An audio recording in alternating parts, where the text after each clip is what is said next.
Hi guys, today we'll talk about how to fix or how to solve feedback on AliExpress. To know how to fix or how to solve feedback on AliExpress, you should just go to settings.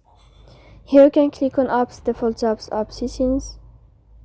Then you can go to AliExpress and you will enter here. After that you can click on first stop and you can click OK.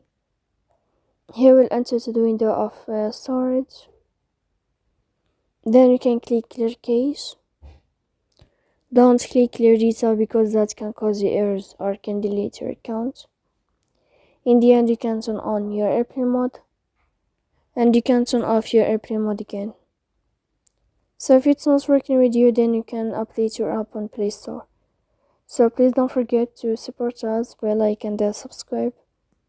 See you next time in another video, and thank you for your attention and your watching.